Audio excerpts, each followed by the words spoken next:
Panorama group, जो सोचता है वो करता है। हर खुशी हर मलाल तेरा है, हर खुशी हर मलाल तेरा है, लम्हा लम्हा ख्याल तेरा है। तेरे सारे जवाब मेरे हैं, मेरा हर एक सवाल तेरा है। मुझ में कुछ भी नहीं बचा मेरा, और ये भी कमाल तेरा है। प्यार मेरा पीर मेरी है, मछली तेरी है, जाल तेरा है। मुझ में तुझको निहारते हैं लोग, मुझ में सारा जमाल तेरा है। नमस्कार, आप देख रहे हैं न्यूज हार्ट। मैं हूं चंदन झा। सिर्फ सियासत, और सियासत की जो पहली खबर कही है तो एकदम घमासान वाली है। लठ पर लठ, एक तरफ से पत्थर तो दूसरी तरफ से लाठी, एक पत्थर 10 लाठी।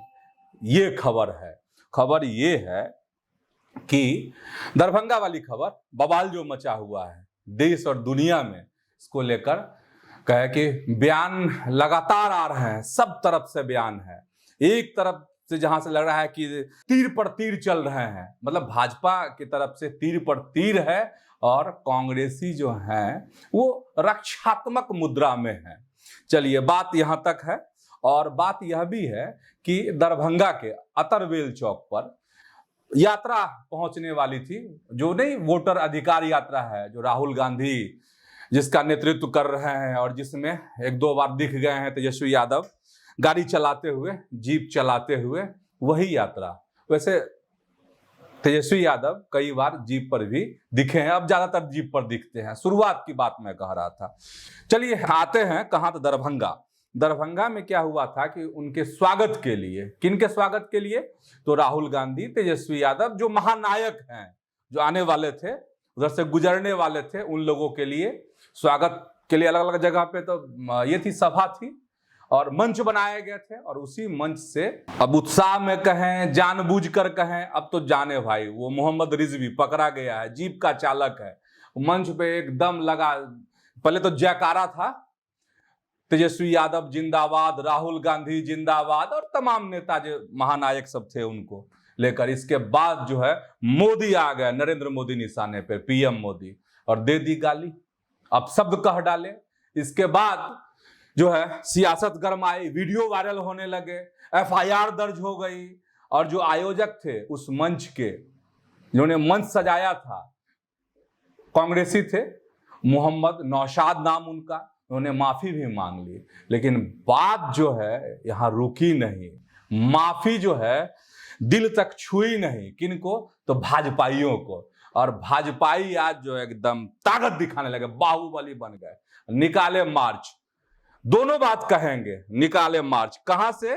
तो दीघा वाला रोड है, दीघा वाले रोड से कुर्जी हॉस्पिटल है पटना में, आप सब जानते ही होंगे। जो नहीं जानते हैं उनके लिए, कुर्जी हॉस्पिटल से मार्च निकाला गया भाजपा के कार्यकर्ताओं के द्वारा। और उसमें भाजपा के विधायक भी शामिल, उसमें मंत्री भी शामिल। अब मंत्री में संजय सरावगी जैसे लोग, हमको जो दिखा हम बता रहे हैं। और हाँ, नितिन नवीन, अरे वो भी तो मंत्री है ना, पटना के बांकीपुर विधानसभा के, वह भी मंत्री हैं, तो वह भी थे। और स्थानीय विधायक हो गए संजीव चौरसिया। तो ऐसे बहुत सारे कार्यकर्ता, विधायक, कई मंत्री उसमें शामिल थे। और स्वाभाविक है, जब विधायक साथ में रहे, मंत्री जी अगर साथ में हो, तो कार्यकर्ताओं का हौसला तो समझिए रहे हैं कि चरम पर होगा। मार्च निकला विरोध में कि आखिर नरेंद्र मोदी को और उनकी मां को अपशब्द क्यों कहे गए। और आप सब जानते ही होंगे कि नरेंद्र मोदी की जो मां है, अब वो जीवित नहीं है, स्वर्गवासी हो चुकी है। 2005 का बिहार बनाना चाहते हैं, गुंडा मवालियों को अंदर घुसा के, और जिस तरह शांतिपूर्ण मार्च के रोड़ाबाजी किया गया, ईंटाबाजी किया, पराकाष्ठा कर दी गई। और ये निष्ठा की हद है जो प्रधानमंत्री जी के माता जी को गाली दिया गया, अपशब्द किया गया। मिथिला से मैं आता हूँ, और मिथिला तो शांति और संस्कृति का जगह है, और वहाँ पूरे मिथिला को अपमानित किया इन लोगों ने, पूरे बिहार को अपमानित किया। और ये 2005 का गुंडागर्दी कर रहे हैं, ये किसी हालत में भी बिहार के लोग बर्दाश्त नहीं करेंगे। प्रधानमंत्री जी के माता जी पर गाली देना, ये पूरे बिहार और देश के लोग देख रहे हैं, किसी हालत में भी बर्दाश्त नहीं करेंगे। बदलाव करने का काम किया, भारतीय जनता पार्टी ने बड़ी संख्या में काम किया है। आज ये मौन प्रदर्शन कांग्रेस के निकालने पर करने का काम कर रहे थे। और इन कांग्रेसियों को एक तो गलत करते हैं, ऊपर से ढीला जो भी करते हैं। भारतीय जनता पार्टी का कार्यकर्ता बड़ी संख्या में कर चुका है कांग्रेस कार्यालय में।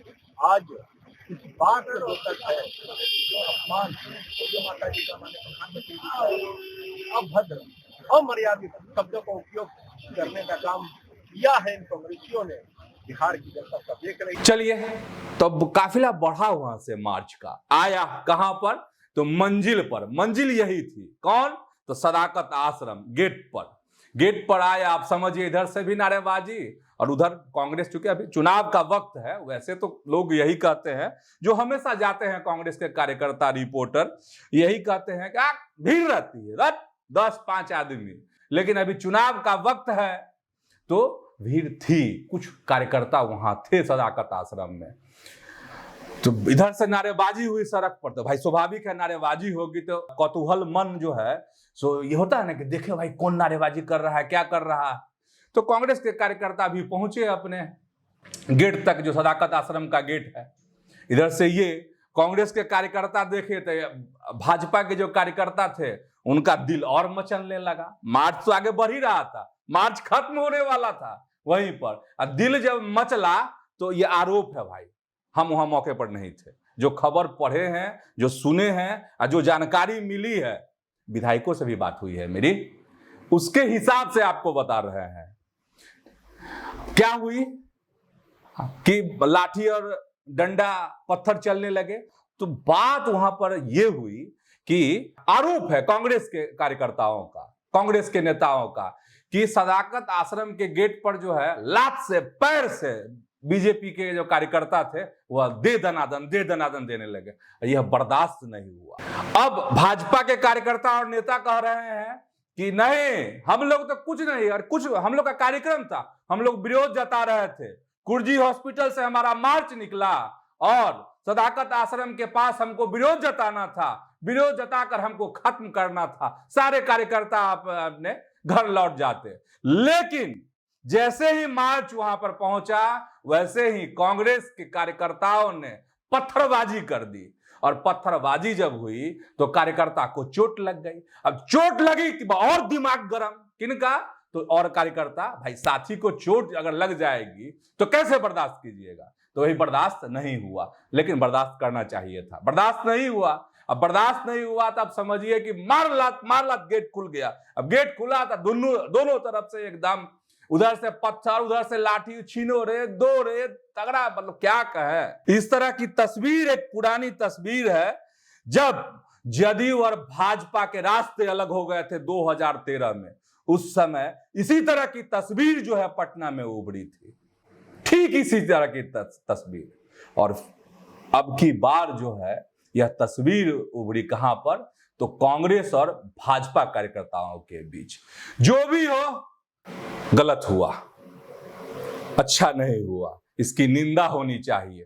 पत्थर किसने चलाए, लाठियां किसने भांजी, कितनों के सिर फटे हैं, उसमें भाजपा के कार्यकर्ता भी घायल हैं, अस्पताल में भर्ती हैं, कुशल क्षेम ले रहे हैं विधायक मंत्री और उनके साथी, और साथ ही कांग्रेस के कार्यकर्ता भी खबर के मुताबिक कि वह भी चोटिल हुए हैं, उन्हें भी चोट लगी है, ये खबर है।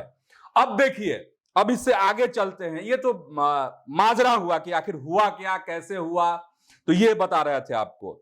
इसके बाद असम से दहाड़े कौन, तो गृह मंत्री अमित शाह। देखिए, असम में आगे चुनाव होने वाला है और उसकी बिसात जो है अभी से बिछाना शुरू कर दिया है, लग गए हैं गृह मंत्री अमित शाह।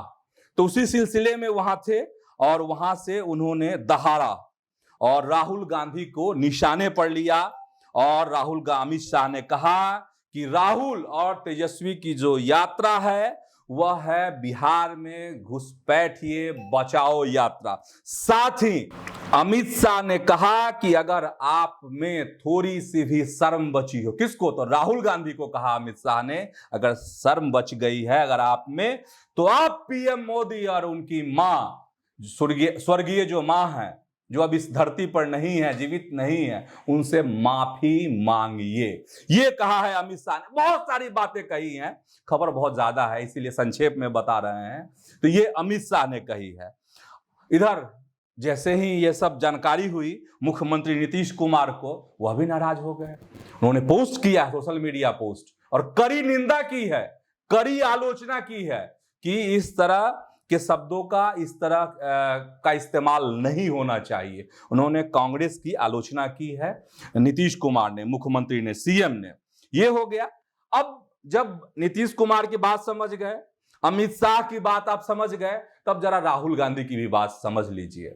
और राहुल गांधी भी बहुत बात कहे हैं, एकदम गांधी जी वाली बात, माने अहिंसा, तमाम तरह की बात कहे हैं। तो जरा सुनिए कि राहुल गांधी कह क्या रहे हैं, अक्षर सा बता देते हैं। उन्होंने भी सोशल मीडिया पोस्ट किया है। राहुल गांधी ने सोशल मीडिया प्लेटफॉर्म एक्स पर पोस्ट लिखा है, जिसमें उन्होंने कहा है कि सत्य और अहिंसा के आगे असत्य और हिंसा टिक ही नहीं सकते।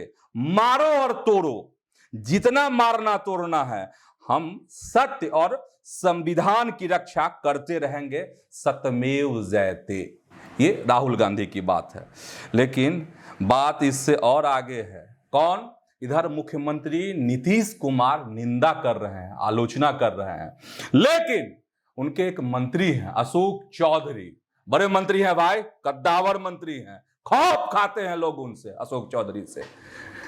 और अधिकारी नेता सब खौफ खाते हैं। पिछले दिन भिड़ गए थे ना डिप्टी सीएम से, हालांकि बाद में सफाई भी आई कि ना दूसरी बात कर रहे थे, बात का बतंगर लोगों ने छाप दिया, लिख दिया, बोल दिया, तो बड़ी लोग उनसे ये रहे, ठीक है। लेकिन कदावर है, नीतीश के करीबी नेताओं में उनकी गिनती होती है। अब कितना करीब है ये हम नहीं जानते हैं, लेकिन गिनती उनकी होती है, अशोक चौधरी की। तो अशोक चौधरी ने नसीहत दे दी है भाजपा के नेताओं को, भाजपा के कार्यकर्ताओं को, और उन्होंने कहा है कि कांग्रेस दफ्तर में घुसकर तोड़फोड़ और हंगामा करने की निंदा करते हैं। वो अशोक चौधरी ने यह बात कही है। अशोक चौधरी ने कहा है कि किसी भी पार्टी के कार्यकर्ताओं द्वारा किसी अन्य पार्टी के कार्यालय के अंदर घुसकर हंगामा करना सही नहीं है। ये अशोक चौधरी ने कही है। अच्छा, अशोक चौधरी पुराने कांग्रेसी रहे हैं, तो कुछ लोग कहते हैं कि वो दर्द उभर गया। चलिए जो भी हो, हम नहीं जानते हैं दर्द उभरा कि नहीं हो उभरा, लेकिन उन्होंने भाजपा की कड़ी निंदा की है। तो ये खबर हो गई। अब आगे आते हैं और खबर कुछ और आपको बता देते हैं भाई। जब अशोक चौधरी बोलेंगे, राहुल गांधी बोलेंगे, तो पूर्णिया के सांसद चुप रहेंगे। पप्पू यादव कदा पिटाए, तो वैसा ही बोलते रहते हैं, बड़बोले नेता पप्पू यादव ने कहा है श्राद्ध ही कर देंगे। किसका? अब जरा हम शॉर्ट में बता रहे हैं आपको, एक दो शब्द में बोले हैं ना, थोड़ा एक दो लाइन और बता देते हैं। पप्पू यादव कहते हैं एक्स पर पोस्ट में जो लिखा कि वोट चोर पार्टी बीजेपी का डबल गुंडा राज, सदाकत आश्रम कांग्रेस कार्यालय पर हमला, इस बेरागर्क पार्टी का बिहार में बोरिया बिस्तर बंधना तय हो गया है। इस बार बिहार में बीजेपी का राजनीतिक श्राद्ध जो है कांग्रेस से ही करेंगे। और हम शुरुआत में दो शब्द बोले थे कि पप्पू यादव कह रहे हैं कि श्राद्ध करेंगे, ठीक है। तो पप्पू यादव समझिए क्या बोले, आपको छोड़िए, इतना ही में समझ जाइए, श्राद्ध करेंगे। और पप्पू यादव कांग्रेस में है नहीं है समझ में नहीं आता है। इन दिनों दिख रहे हैं, एक आध बार दिखे हैं, जिसमें जननायक उन्नायक बोले थे, किसको किसको तो बोल दिए कि ये भी जननायक, ये भी जननायक। भाई हम लोग जानते हैं एक ही जननायक है बिहार में, वो है सिर्फ और सिर्फ कर्पूरी ठाकुर, और कोई नहीं। चलिए अब बात आगे की, और बात दूसरी खबरों की। अब दूसरी खबर में राहुल गांधी का जिक्र हो ही रहा है, तो उनकी यात्रा जो है गोपालगंज पहुंच गई है। जब हम रिकॉर्ड कर रहे थे आपके लिए इस कार्यक्रम को, उस समय में रोड शो उनका नहीं शुरू हुआ था, शुरू होने वाला था। गोपालगंज में रोड शो करेंगे। सचिन पायलट पहुंचे थे, राजस्थान के बड़े नेता हैं, युवा नेता हैं। उन्होंने ये जो मामला चल रहा है कि मोदी को अपशब्द कहे गए, उनकी मां को अपशब्द कहे गए, तो उसको लेकर उन्होंने मतलब एक तरह से कहिए माफी मांगा, किनारा भी कर लिया है कह सकते हैं। तो ये हो गई, तो ये उनकी यात्रा गोपालगंज में। अब दूसरी खबर ये है कि एक खबर कल हमने भी बताई थी और हमने बता दिया था कि आधिकारिक रूप से इसकी घोषणा नहीं हुई है। कौन सी? एनडीए में सीटों का बंटवारा। तो एनडीए में सीटों का जो बंटवारा है उसकी ऑफिशियल जानकारी नहीं दी गई थी, लेकिन इसकी चर्चा है। चर्चा में यही कि 102 सीट पर जदयू, 101 सीट पर बीजेपी, 20 सीट जो है एलजेपी-आर मतलब चिराग पासवान की पार्टी को, और 10 सीट हम और 10 सीट उपेंद्र कुशवाहा की पार्टी को। तो उसको लेकर सांसद हैं, उनके बहनोई हैं, किनके? चिराग पासवान के जमुई के सांसद अरुण भारती, उनका बयान आया है और उन्होंने कहा कि नहीं, बातचीत चल रही है, अभी फाइनल नहीं हुआ है, जब होगा तब हम पत्रकारों से कहा कि तब हम लोग आप लोगों को बताएंगे कि किसको कितनी सीटें मिली हैं। लेकिन उन्होंने एक बड़ा तर्क दिया, कहा कि देखिए इस पार्टी की जो स्थापना हुई थी वह 2002 के आसपास में इसकी स्थापना हुई थी, लेकिन तब से लेकर अब तक जो विधानसभा के चुनाव हैं उसमें जो उनकी पार्टी है, मतलब लोक जनशक्ति पार्टी, रामविलास, तो खंड खंड है ना, एक तरफ चाचा है अलग, तो ये चिराग पासवान वाला जो गुट है, कहना था इनका कि ये लड़े नहीं साथ में, विधानसभा चुनाव जदयू के साथ नहीं लड़े। वैसे उनका कहना ये था कि देखिए एनडीए के साथ जो है, उनका कहना था अरुण भारती का कि 2015 में हम लोग एनडीए के घटक दल के रूप में थे और 43 सीटों पर चुनाव लड़े थे 2015 में। 2020 में जो है 137 सीट पर हम चुनाव में प्रत्याशी उतारे थे। परिणाम तो आप सभी जानते ही हैं कि 15 में क्या हुआ और 2020 में क्या हुआ। कल हम बोले थे, आज नहीं बोलेंगे कि क्या हुआ था, कितनी सीटें मिली थी इनको। अब ये है कि उनका तर्क है अरुण भारती का कि जो हमारा शीर्ष नेतृत्व है उन्होंने अपने मन की बात जो है कह दी है। किससे? तो एनडीए की जो लीडरशिप है उनसे, भाजपा को अपने मन की बात बता दी है। उनके कहने का मतलब ये कि 2015 में 43 सीट पर हमारी पार्टी चुनाव लड़ी, 2020 में 137 सीटों पर चुनाव लड़ी, तो कुछ इसी के बीच का आंकड़ा रहेगा। बाप रे बाप, अब बीच का आंकड़ा क्या होगा भाई? 43 137 पता नहीं क्या है।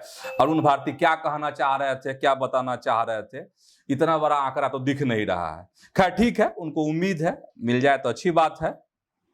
इसी पर पत्रकार ने सवाल भी किया अरुण भारती से, और अरुण भारती ने कहा कि देखिए 40 सीटों की डिमांड जो है तो यह भी कर रहे हैं, मांझी जी भी कर रहे हैं। तो बोले कि देखिए जिसकी जितनी ताकत है, कितना बड़ा नेतृत्व है, कितनी स्वीकार्यता है जनता में, उसके अनुसार जो है सीटें मिलेंगी। जो उपदेश वाली बातें होती है वो होती है। कुल मिलाकर खबर में एक लाइन में यही कि अरुण भारती ने कहा कि अभी सीट का बंटवारा जो है फाइनल नहीं हुआ है, बातचीत चल रही है और बहुत जल्द होगा तो बता देंगे। खबर का सार यही है। अब एक आखिर में सियासत की आखिरी खबर आज की बता रहे हैं और पश्चिम बंगाल की खबर बता रहे हैं। पश्चिम बंगाल की खबर यह है कि वहां होंगे, आगे चुनाव होंगे विधानसभा के, तो उसको लेकर सुगबुगाहट शुरू हो गई है। और आप सभी जानते ही हैं, अभिनेता हैं, बड़े अभिनेता हैं। कौन? तो मिथुन चक्रवर्ती भाजपा में हैं। तो उनसे पत्रकार ने सवाल किया कि क्या आप भाजपा के सीएम फेस होंगे पश्चिम बंगाल में, जो आगे चुनाव होगा उसमें? तो उन्होंने बात टाल दी। उन्होंने कहा कि देखिए भाजपा जो है, बीजेपी जो है, वो अलग तरह की पार्टी है, इस मसले पर कभी और बात करेंगे। और इसलिए अभी चर्चा हो रही है, एक और सियासत गरमा रही है। अरे बिहार की सियासत तो एसआईआर को लेकर गरमाई हुई है, लेकिन पश्चिम बंगाल की जो सियासत है एसआईआर पर धुकधुका रही है। लेकिन एक मूवी आने वाली है, मूवी आने वाली है the Bengal files, the Kashmir files. आप लोगों को याद होगा वो मूवी, तो एक मूवी आने वाली है, उसको लेकर बहुत चर्चा है। उसमें कहा जा रहा है कि जो बंगाल के हालात हैं उसको दर्शाया गया है, इस पर बहुत विवाद है। तो उसी को लेकर पत्रकार ने दूसरा सवाल किया मिथुन चक्रवर्ती से, तो उन्होंने कहा कि नहीं, ये बात पुरानी है और नोआखली के समय में जो डायरेक्ट एक्शन डी जो था उसको लेकर यह फिल्म बनी है और वर्तमान जो हालात हैं अभी पश्चिम बंगाल के उससे इसका कुछ भी लेना देना नहीं है। लेकिन सबके कान खड़े हो गए हैं, सबकी नजर जो है मिथुन चक्रवर्ती पर है और यह कि क्या बीजेपी एक नया दाव वहां पर खेलेगी, मिथुन चक्रवर्ती को सीएम फेस बनाएगी, क्या होगा, जब होगा तब बताएंगे। अभी फिलहाल इतनी ही जानकारी। तो ऐसे ही आप न्यूज हाट के साथ जुड़े रहिए, खबरों से अपडेट रहिए। धन्यवाद, प्रणाम।